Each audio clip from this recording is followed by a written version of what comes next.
45 jaunieši no Daugavpils un Krāslavas novada, kā arī no Lietuvas pilsētas Utenes 9 dienas pavadīja vasaras nometnē Nature for Future Kaplavas pagasta viesu mājā Vāclavi, kas atrodas brīnišķīgā vietā dabas parkā Daugavas loki.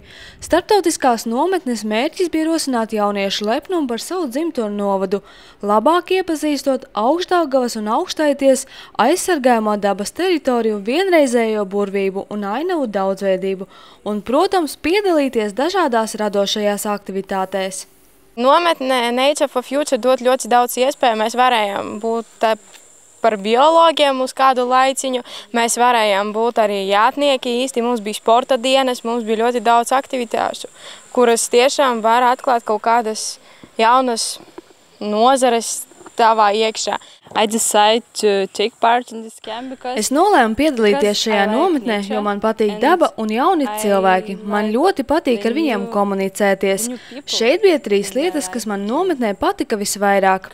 Tie ir ļoti jauki un patīkami cilvēki, otrkārt, zirgiem ļoti labs raksturs un, protams, brīnišķīgie dabas skati.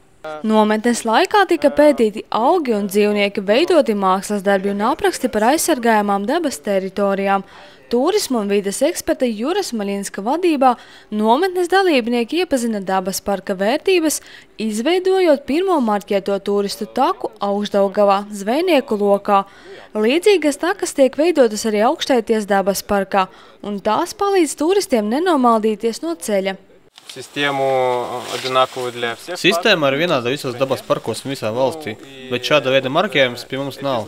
Mēs dabas takās izmantojam marķējumu 2 krāsās, balti kvadrātniekam pa vidu krāsaina līnija, kas iezīmē maršrutu. Vietās, kur maršruti krustojas, tiek izmantotas dažādas krāsas. Mēs paši bieži vien nenovērtējam to, kas mums ir, jo, ja mēs šo teritoriju tā tēlaini pārceltu kaut kur 2–3 tūkstoši kilometru uz rietumiem vai dienvidrietumiem, mēs atrastos augsti ekonomiski attīstītās valstīs, kur, lai šādā teritorijā varētu dzīvot un iegādāties īpašumu, jums būtu jābūt vairāk kā turīgam cilvēkam, ja jums būtu jābūt miljonāram, un tikai tad jūs varētu atļauties šo te ekstru, šo te ekskluzīvo iespēju dzīvot šādā te vidē. Apgūt žurnālistikas iemaņas, aprakstot dienas notikumus, iemācīties jāt uz zirga, veidot no dabas materiāliem mākslas darbu, tās ir tikai dažas no nometnes aktivitātēm, ko jaunieši apguva.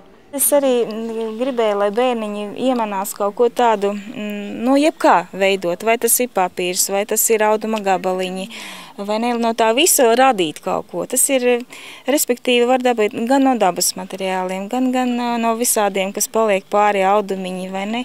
Un es ar lielu prieku pamanu, ka tiem bērniņiem kā reizi tas arī ļoti patīk. Es domāju, ka, tās visas aktivitātes viņas noteikti noderēs turpmāk arī izvēloties savas profesijas tiem jauniešiem, jo kāds varbūt tiešām taps par to žurnālistu un kāds varēs sadarboties ar turisma informācijas centriem un marķēt tās takas izvedāt turistiem. Tāpēc es domāju, tas ir tāds ilgtermiņā, kas noteikti atnāks visatpakaļ, tas viss, ko viņi šajās 9 dienās būs saražojuši un darbojušies. Nometni līdzfinansēja Latvijas-Lietuvas pārobežu sadarbības programma, Krāslavas un Daugavpils novada domes un Utenes pašvaldības administrācija.